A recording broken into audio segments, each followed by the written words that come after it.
Sup Shredders, my name is Logan aka Spiderhands, and welcome to an SP Reviews, where today we're going to be checking out the first 6 tracks off of an album from an act named Ellis Hadlock, of Ellis Hadlock Music. This album titled Sensing the Moment, and if we switch over to here, Sensing the Moment, the first 6 songs from Sensing the Moment all the way through to Take a Chance. We're going to be listening through each of these 6 tracks from start till finish, and we're going to hear what we think. Make that up big on the screen just for a moment so you all can see it. And getting into Sensing the Moment, self-titled, let's go. I mean, it's gorgeous, isn't it?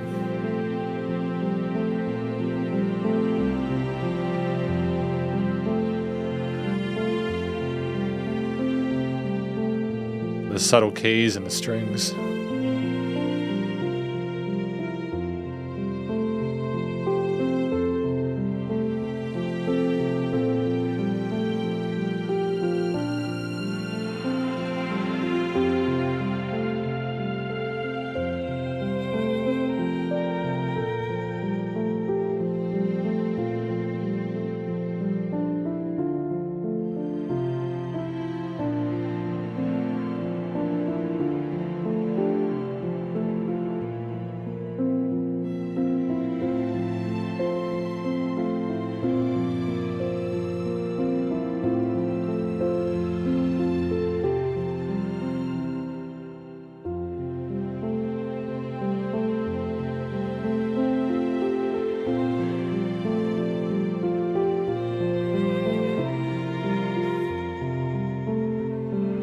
That occasional main violin lead in the center is scintillating, dude.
I've got quite a raw tone to those strings, actually. I was expecting a bit more on the tail on them, but that's okay.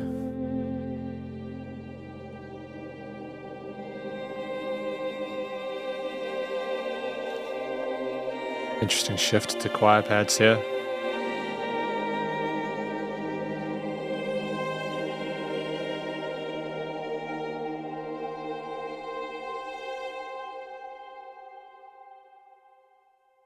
Fantastic reverb tail on those strings and the choir pads there. Fantastic work. So this was the first track off the album titled, self-titled Sensing the Moment. I think the track was about, because it's an instrumental, there are no lyrics. And that's actually quite, I think, across quite a lot of Ellis Hadlock's music. And it's part of why I enjoy it, is it just allows you to stick with the instrumentation.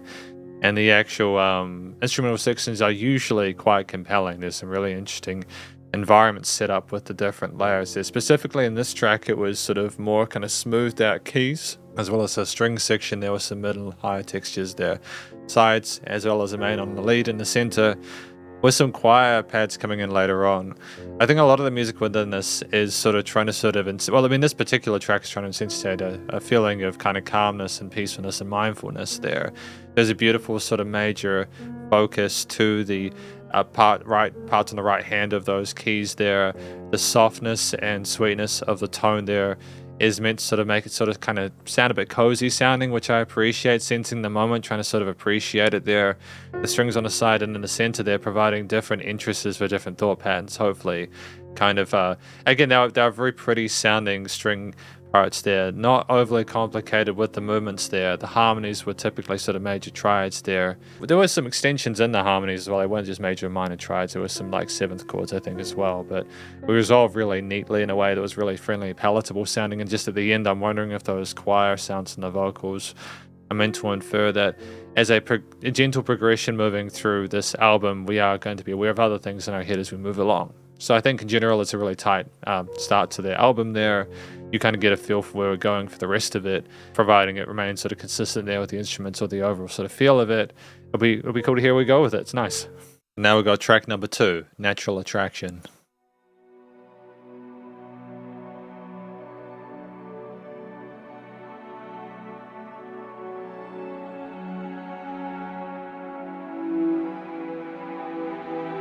Some more strings.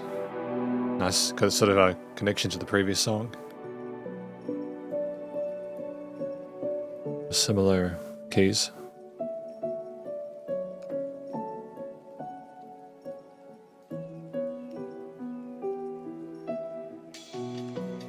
Great use of Foley with the rain and the bird sounds.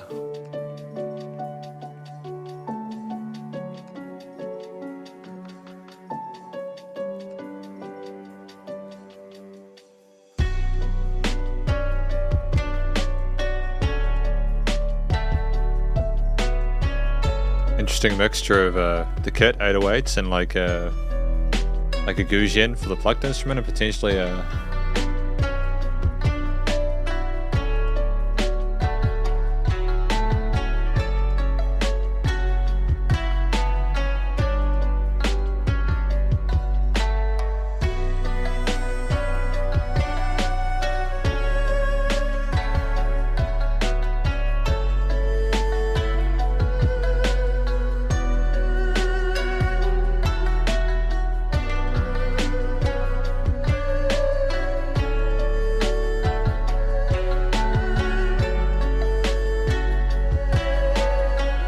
Is this Suona, if I'm not mistaken?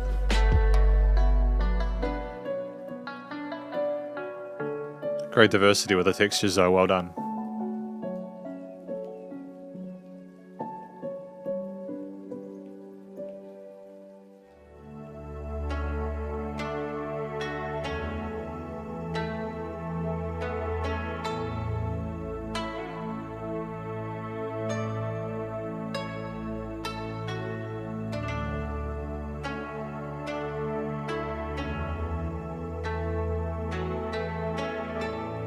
Moving to sort of like really calm major motif behind it is a really great shift there.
Man, it's just so smooth, isn't it? Going through all those stages of attraction, I suppose.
And it's like the dynamic range and the varying intensities and different attack patterns on it as well.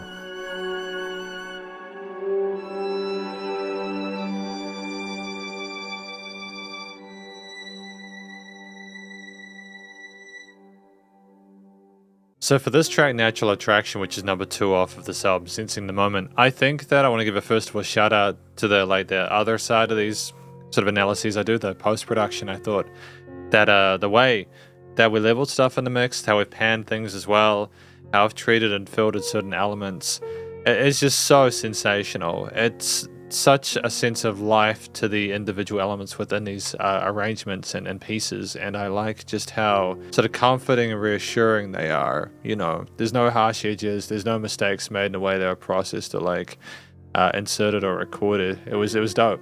I think this track, with this mixture of different string instruments recorded, as well as, like, if I'm not mistaken, like the Goujian with the plucked parts and the Suona for the sort of more sort of like for the interesting sort of alternate sort of string sound near the lead in the early part of the track, going on top of the 808s and the drums with other sort of more string like violins and stuff coming in a bit later on there. Some other sort of pads around the side for a more mystical kind of layer to it. There's a lot of different elements instrumentally within this piece that make it work, and they're not all at once. They're staged in different passages and different parts of this longer form track there, because it's 5 minutes 30. And I think that it's really effective. It doesn't rush to any one point or another. It moves its way slowly, kind of like how if you rush things with Attraction, in general, it kind of ruins it, right? It needs to be natural. So you've just got the sense of flow and pace through it. Maybe things are a little bit more intense at the start, and like you kind of like things become a bit more relaxed, and there's variations of that, like the drums kind of a bit later on, but it doesn't really, it remains quite bright and kind of fluffy for a lot of the rest of it there. I think ultimately it's a track where, despite a lot of complexity to the way all the different instruments play these notes and layer into each other, and a bit of a complex harmony going on there in some sections there, it's very easy to keep a sense of pace with the rhythmic elements of it, and it's very easy to listen to because of the way that those parts sound there. There's all sorts of timbres there, but they meld together in the ether in a way that's really palatable and really sweet. It sounds beautiful. The theme is so relaxing and sort of like quietly positive. There is no doubt about the situation we're in, judging from the chord choices, the melodies, etc. within this. And we're not trying to be too sort of attention grabby with it either. We're allowing the listener to just sit there and appreciate what's guiding them through in a way that is very, very kind. I think it's another really solid track, and it shows that we can do both short form and longer form effortlessly. We got Hear the Ancient Call, track number 3.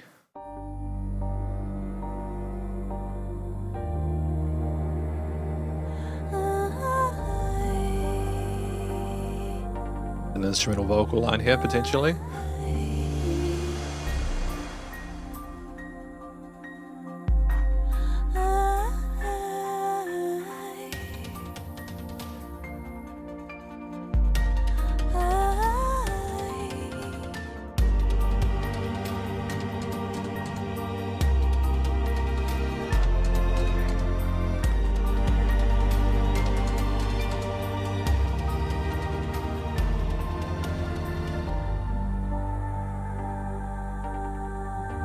On those basses and sub basses there are wonderful, dude.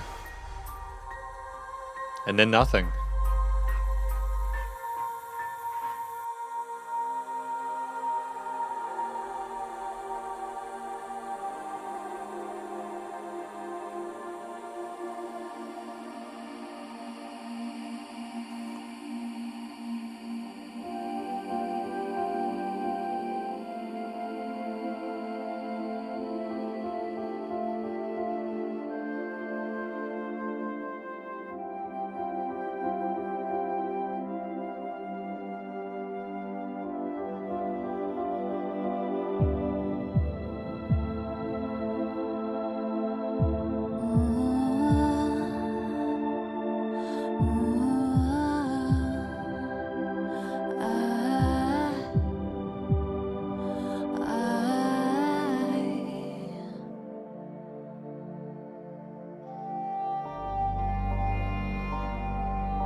So, like, so I understand it, do we hear the call of the lady, the woman, and then we react to it? Or is it the call of the instruments and the lady is reacting to that?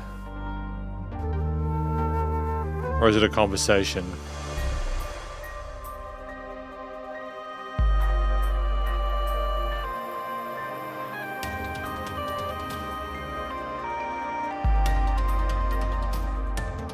Bit of phaser as well, that's kind of dope.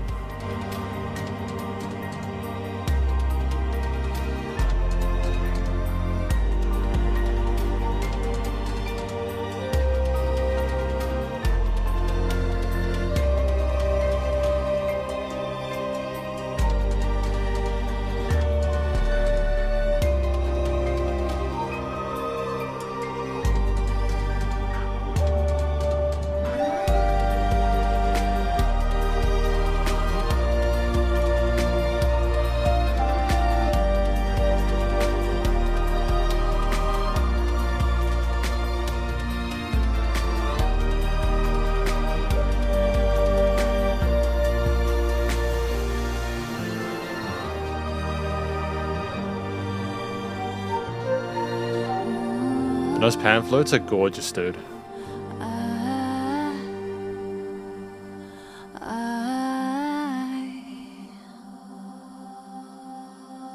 And they're coming on the sides as well. It's kind of dope.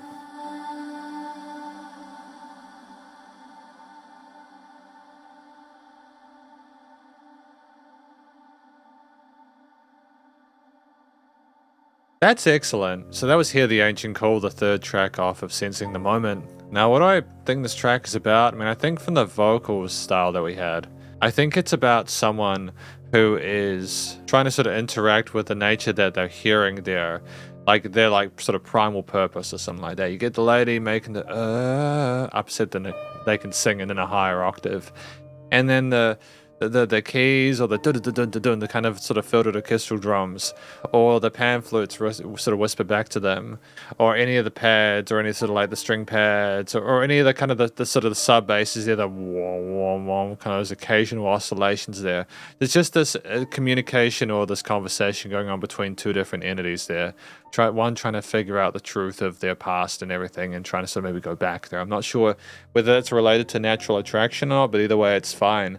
I just think it's great to have a singer in here as a different layer there, for it to be just arguably as meaningful as if we were trying to tell a story within itself. We can kind of imagine just kind of someone with their eyes closed singing that to kind of like sort of meditate upon things. And I like the fact that at the end, you get this resolution with the vocals coming in on the sides with these call and responses there. You kind of get the with a bit of chorus or a bit of filtering on there to kind of sound like we did actually hear the call and they responded to it.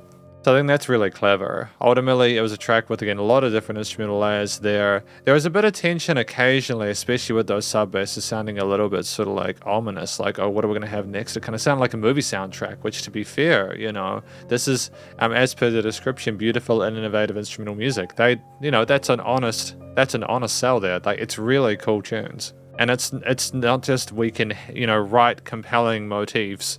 We can also choose lots of instruments that work well together and sort of niche and amalgamate together in a way that's effective. And we can also establish a set of unique identity within these pieces whilst having enough similarity amongst the sort of compositional sort of chord choice progression decisions there to keep it wonderful. And it's not like the motifs are changing drastically throughout. It's just that natural development and sort of like resolution of parts there and keeping things moving forward there. The ups and downs of the different vowel curves within this track dynamically. It's great music. We're at a point now where there have been at least 19 Ellis Hadlock music releases, and that's a good amount of experience doing this, and it's showing. They're showing that they clearly understand what they need to do in these situations, and we're at a point now where I can just as much enjoy listening to it as review it. We've got Keep Your Freedom, track number 4. Sound design is fantastic though. Like this kind of windy synth, right?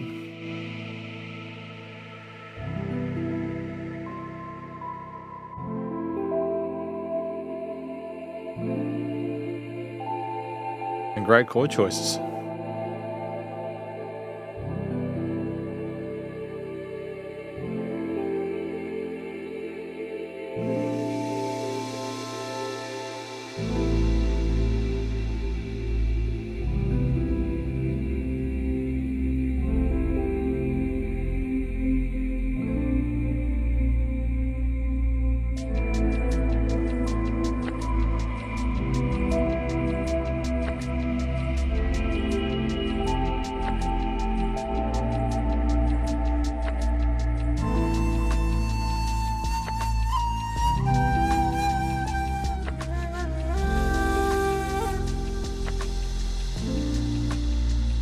What kind of woodwind is that though?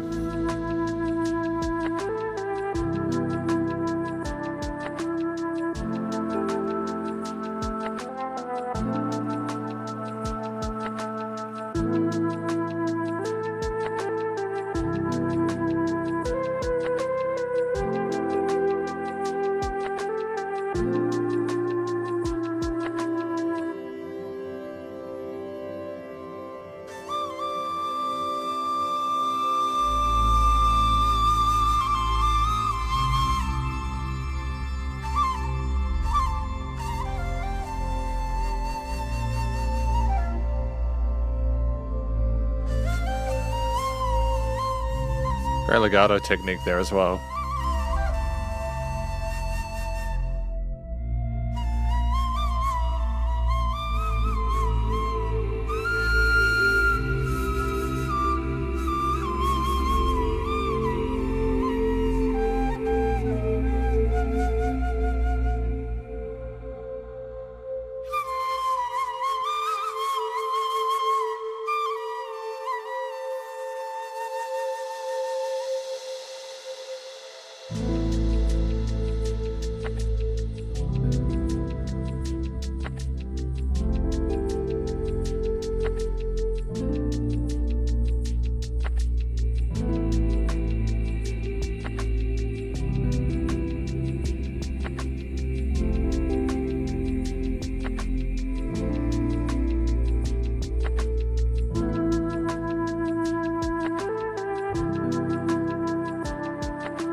It's just refreshing, right? Just having a main lead throughout this to kind of follow along to like a bird soaring through the sky.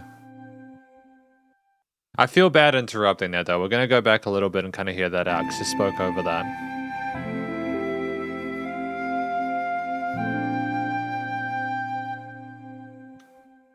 Trying to be better about interrupting these videos. I'm trying to allow tracks to play so that they can be heard and then we can speak about it at the end, right? It's some I'm still getting the hang of, but Keep Your Freedom, track number 4 from Ellis Hadlock Music. I think that there's a lot to enjoy about this song, predominantly the main lead that we had there across the board. It sounded like a bird flying through the sky there. It was like we were describing their decision to fly. There was a little bit of uncertainty occasionally. It was almost like the melody was having a conversation with us. There were some uncertain note choices there. Occasionally we go for some chromatics in a sense of not having maybe sort of tonal unison or harmonic unison with like the backing behind us, you know. I like the chromaticism because then at the end we kind of have a great vibrato, or like I said, like a sort of a breathiness there where the kind of a that kind of like the accented parts are a little bit harder to kind of make it sort of like don't quite know the sound for it or the word for it, but there's like a harshness to the tone that almost is like we're kind of squawking like a bird there, we're kind of struggling maybe, or we're just kind of like hearing our call, and at the end you can imagine flying through the sky. Basically that's it. Bird appear, then does talkies about, I'm trying to be serious about this, like does the talking, and then at the end they fly through the sky and enjoy themselves. And Keep Your Freedom is like bird in the sky. I think it sort of equivocates to us as human beings, you know, trying to keep our freedom necessarily, you know, like hearing the call, keeping your freedom. I think there's like a sensing a moment is there's a connection sort of spiritually, philosophically about like going inside yourself, feeling the call of who you are as a person, sort of like not being sort of beholden to anyone else unconditionally or anything like that. Natural attraction, I'm not quite sure what that comes down to. Maybe it's appreciating who you're with. I won't go too far into that, but that's the kind of vibe I get from it. And I just think that ultimately it's just a really beautiful track, which has, again, a nice resonant lead flout, very sort of fluid, a great sort of solo element. With the keys, with some really interesting chord choices there, some sort of jazzy progressions there on the electrics. With that again, they're filtered, they're quite soft there, but they're extensions, and there's a bit of sophistication to them and a little bit of kind of like classiness to them, kind of make you think and ponder a little bit. With some of that sort of sub bass as well, just that it's a kind of that foil to the mid to upper resonance of those flutes. That's great stuff, really well niched, a bit more minimalist, but I appreciate that. Well done. We have Time is Short, track number 5.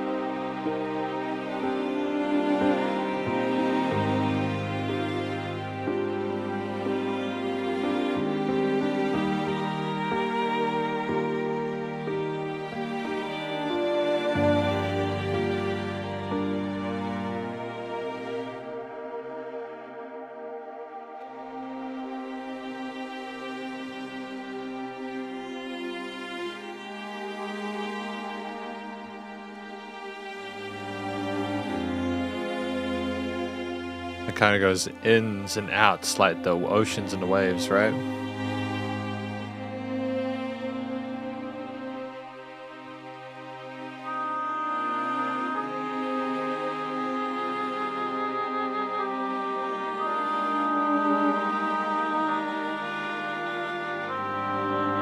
What kind of woodwind is that? Is that like an oboe or something like that?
So I think that one had more of a minor feel to it there. Time is Short, the 5th track off of Ellis Hadlock music. And I think this track was most supposed to suggest a sense of mild urgency there. We're trying to let the listener know, hey, the strings with a sense of tension around the triads that we have there, or the interludes there. We have a kind of a more kind of sad, just because of the chord choices and the root note choices there. More kind of an unhappy sounding sort of overall sort of like tone to it, and you need to be more sort of attentive to it. I'm not necessarily sure the woodwind that we had near the end necessarily was trying to sort of like add to it. Was it more of a kind of pointed tone to sort of make you pay closer attention to the fact that time is short? Is that the kind of, because if that's the case, that's really clever, like using an instrument which objectively has more of a resonance there in the mid-range to kind of get the listener to go, hey, I'm paying attention to you now, and then it kind of reinforces what we've got throughout the rest of it, kind of snapping the listener out of that false pretense of assuming that just because they're hearing the same thing or a similar sort of arrangement to previously that we aren't going to have more, and that you need to be paying attention to this. It is a shorter piece of 2 minutes 33. I think it's split nicely in the middle between those woodwind and non-woodwind parts there. And ultimately, I think that, again, that this pause before the brashness of those initial sort of string sections coming in there, instantly instantiating the motif, no mucking around, lets you know that there is no time to waste. The sound design here is tight. I appreciated the tone of woodwind in that position of the frequency spectrum and stereo field there. And in general, the sound design, as I mentioned, across this entire album has been good. It's also time to have more minimalist tracks here, which don't have as much sort of like stuff going around the place, sort of allows you to pay attention to the music as well by itself. We've got one last track titled number 6, Take a Chance. So let's go. So this is a guitar or a specific other picked instrument?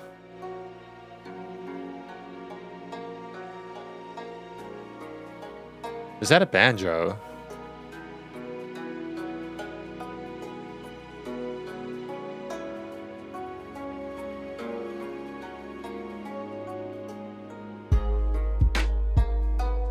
Oh.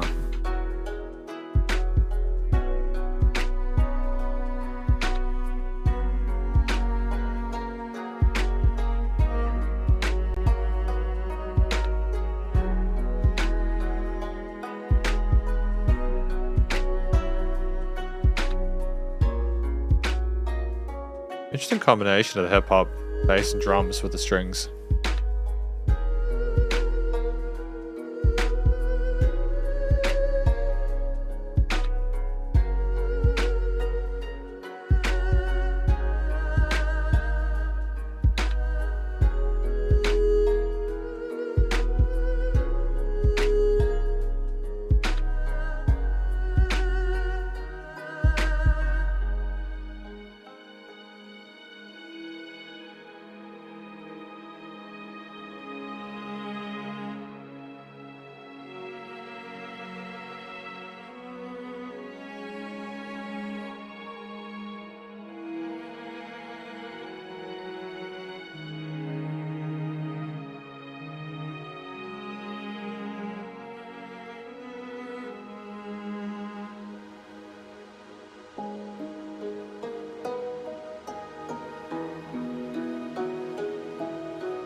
I mean, it's so sweet, isn't it?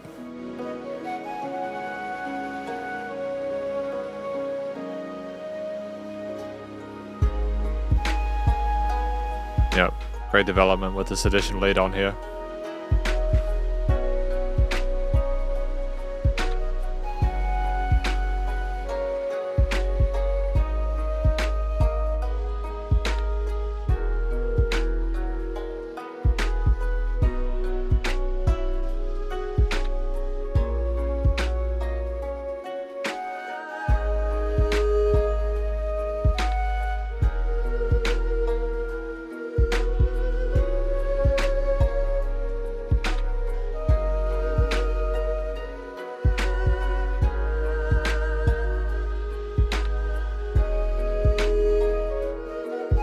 Just a great swing to it though, right?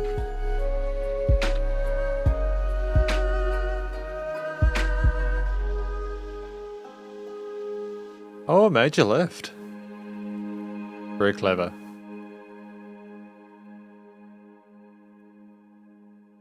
Okay, so that was Take a Chance, the sixth track off this album. Sorry, I know it's probably been annoying you that I've been moving the screen around. I'll show the source screen. When I move up, it does this search for artist album track thing, and I'm trying to keep the screen without it, but it's just annoying that it comes up with that, eh? I really wish they just have it at the top of the page. You know, it's a little gripe I have, you know, because I'm trying to show the tracks here as well as their other albums and stuff like that. I think it kind of epitomizes it, right? There's this beautiful plucked kind of guitar banjo thing going on there, with not just major triads with the arpeggios there. We have some...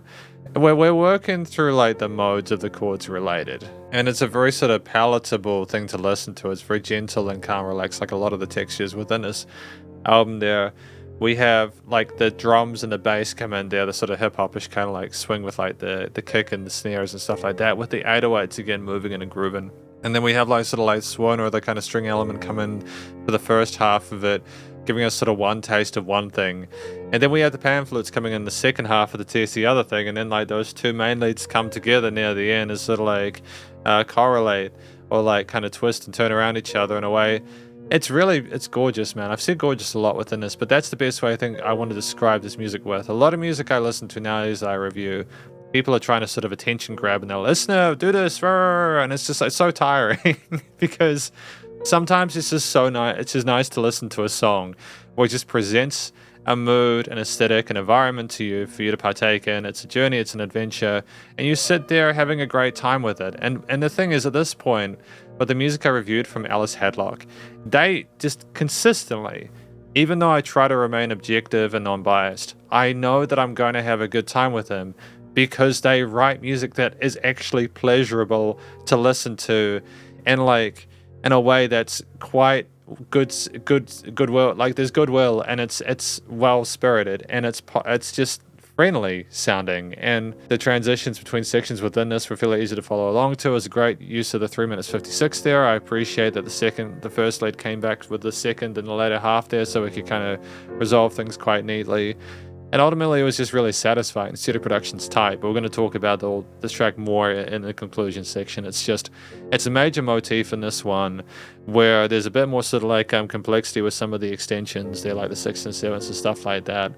But it's more that you have sometimes things. It's not all the same intensity the entire time. There's range. It's a journey. It's really a good one to listen to. But welcome to the analysis and conclusion section of my review of this album from an act named Ellis Hadlock, titled Sensing the Moment. Now, what do I think this album is about? I effectively think it's about sort of like celebrating. I just realized, am I quite low? No, I'm not quite low. I just realized I got rid of the top bar on it. I think it's basically about celebrating the opportunity that you can have as a person to just sit there, look into yourself, maybe meditate on it, take a moment out of your way to kind of sense who you are, what you're thinking about, what your calling is. The fact that time is short, making the most of the situation you're in, taking chances when they come by. I think there's a lot of really positive messages being said here without a word being spoken, because this is instrumental music. Even with the Hero the Ancient Call part, we had the ladies singing. Great vocal technique, by the way. It was sensational. I liked the production, but also the quality and the capturing the performance themselves. Even if we didn't say words, the no choices we had there harmonized well with the rest of the elements within the arrangement at that point. And again, it was nice to have the vocals coming on the side at the end, a bit of post-production, but also just great sort of like a texture to it. But like, again, I think overall this album is about starting at sensing the moment and moving through it and kind of meditating on the different parts that they're discussing within us. I'm not entirely sure about natural attraction. I'm not sure how to take that, but either way, it's not that I disagree with it. I'm just not sure of the angle for that, but it doesn't mean I disagree with it being in there. I enjoyed that track as much as the others. Effectively, before I go any further, I just want to say this is going to be quite a positive review. I've got no real complaints about the way it was written. I think that these are 6 tracks with their own identities there, whether they are 2 minutes 58 or whether they are 2 minutes 33, which is time is short, all the way up to 5 minutes 26 natural attraction. Yeah, we had enough within each song to be able to appreciate it. There are a wide range of different instrumental choices there, from drums and bass. There were 808s. I don't think we've had that many 808s in Ellis Hadlock's previous music, if I'm not mistaken. There were some sort of synthy basses as well, which were kind of dope there, pulsating in the low ends and stuff like that. Typically they were more sort of dramatic, kind of like sort of cinematic basses there. We can kind of feel it warbling in the low end there, like a movie soundtrack. But when the basses were there with the drums, they had a great sense of pace there. There was a nice sort of it wasn't just the same sort of like kick and snare tone. There were like occasional like filtered kind of faster kind of hits there at parts. We had various types of percussion there, but they weren't sort of meant to be dominant. They were a way of, I think, switching up an existing arrangement whilst like they were there to add a sense of groove to it, whether it was straight 4/4 or with, take a chance where there was a bit of swing to it. And ultimately, the reason that was mostly satisfying is because of the fact that we were able to keep a lot of the rhythm stuff going with the other elements within the mix there. There were simpler sort of concepts like, again, take a chance. We had the bum, bum, bum, bum, bum. And Hear the Ancient Call there, where maybe the vocals that were sitting there in the ether there, and you had the held notes there without a need for a pace at all. The instruments all sounded nice and clear in the mix, and that's not just a performance, production thing, that's also a performance thing. There was fantastic nichening of elements within the frequency spectrum there. From the guitar parts, the bass, the drums, to the string sections there with the violins, the sawonas, the sort of more sort of like sort of Asiatic instruments. We also had some sort of like Celtic pipes or something like that. We had oboes, if I'm not mistaken, or like some woodwinds there. We had plucked instruments like the guzheng. All sorts of fun choices there, which when we put them together in different combinations created different atmospheres and different sort of like exposures that I think typically suited the message well, or at least suited the harmonies well. I don't know if the instruments specifically were trying to tell the story as literally as, for example, Hear the Ancient Call, where we were trying to sort of like, it was a person actually singing notes and then they were eventually responded to. But it was more about, using these instruments in the low, mids, and highs to create either like more sort of like simplistic major or minor progressions to be able to sort of like, I know this is happy, but it was never really like that anyways. We had fundamental use of, like with the keys as well that we had there, we were comfortable not only playing like major or minors, but we also had some interesting extensions there. And those were carried across stuff like from Take a Chance as well with the guitars there, as well as the string section there where we didn't there were no harsh edges to it, to be fair. I think the strings typically work with the main sort of notes to the triad there. They didn't go for any edgy stuff. In fact, there were no edgy textures to this at all, and I kind of appreciate it because it made more relaxing to listen to outside of production again. But there's also just a sense of dynamic range for the performance there. Instruments came down and went up. We knew when to not have as much going on. We knew when to sort of like level it up. But then it was also so approachable as well. Like it never became truly bombastic. It never pushed the limiters or anything at the end or got too loud. There was enough here where it simultaneously felt like there could have been vocals on it, but it wouldn't have improved it. Like there was some main leads in certain parts there that were splitting tracks into time is short there. Like stuff like the woodwind, like making you pay attention to time is short in that second half there to kind of go, oh, hey, you need to be aware that time is short and you don't have all the time to do this. It's like instrumental, so like in certain decisions like that make you go, oh, even if we're not trying to be too literal about it, I kind of can imagine how this could relate to it. And that's sound design, and that's something that Ellis Hadlock is very good at. In tracks where it was inviting us to sort of like think more clearly about stuff, there were complicated chord progressions to sort of like time is short, there were like extensions there, and unusual ones as well. It didn't just go like 1, 5, 6, 4 or anything like that. There were parts where I think we got close, but like we sort of stepped away from that to kind of make it a bit more sort of like sophisticated. And I think that if we'd gone in with any sort of cheesy sort of like overly generic chord progressions, it would have sort of cheapened it. So I appreciate the fact that we're kind of not that you're not allowed to do that. It's just that I feel like with the amount of finesse we have at this stage, we can basically do whatever we want. And at this stage, I'm pretty happy that we could. I spoke about the individual themes and how the instruments represent them in individual track sections, but there was, even though I don't think the instruments were trying to be too literal to the moods established, I still feel like you could like think about it enough and kind of relate them. And I think that even without that, they were so great to listen to. It was such accessible music there. Sometimes with instrumental pieces, there'll be like an attempt to make them a little bit affronting, like a little bit, look at me and look what I can do. But that's never been an issue with Ellis Hadlock stuff, in a sense that they've always tried to make music that is really great to listen to, but also like no matter like your understanding of how music works or whatever like that, you can just appreciate and sort of sit by that. There is sophistication within it. There's some complex stuff going on there. It's not easy to make it, but they are aware of the balance that needs to be struck there, and they nail it. And I'm really, again, I enjoy it. And even though like there was some sounds I wouldn't have necessarily expected, and there were some times where like I would have, it's like little finicky things. Like sometimes I would have preferred some of the instruments to be a bit less raw. That's more of a post-production thing. Like, and it's also like a deliberate sort of design decision, right? Sometimes you want like a string part to be a bit more throaty. Sometimes you want to have like less going on with like parts where like there is just enough to go with. And I think that the stylistic decisions we made here, chord progressions, the use of drums is an occasional thing. Sometimes even more, it's just sort of like a decorative thing there. Sometimes there's a sub-layer, even with the filtering and stuff like that. I just think there are a lot of sensible decisions compositionally that go beyond making good music and make it sort of like a really captivating experience. But the studio recording, mixing and mastering is tremendous in this. Great sound design. Stuff's all around the stereo field and the headphones there. There's interesting filtering of instruments and stuff like that. I think like the first few tracks had these wonderful sort of like soft sounding keys there, which I don't think they were as bright as they could have been there. Like in the sense that I wouldn't have wanted them to be sort of like brittle sounding. There was like a warmth and glow and a resonance in the mid range that helped sort of niche that below maybe other parts, or like in the middle there, in a way that you could hear everything that was going on there. There was careful attention to EQing to kind of like segment stuff there. The leveling was tight, no complaints about that at all. Again, phenomenal dynamic range. Things weren't the same loudness all the time. Things went up and down in the mix there. It was wonderful because of that. No headaches caused at all by that amount. But it was still nice and loud without pumping, so the bus compression and limiting was handled. And effectively, this is my review of this album, or at least the first 6 tracks off of an album from an act named Ellis Hadlock, music titled Sensing the Moment. And hopefully you enjoyed it. If you did, please go show them some love via their various social medias and their Bandcamp page. And stay cool and stay safe. And please remember to support your local musicians and artists at this point in time, as either help more than ever thought of crazy stuff going on in the world. And I will catch you in the next review. Spiderhands out.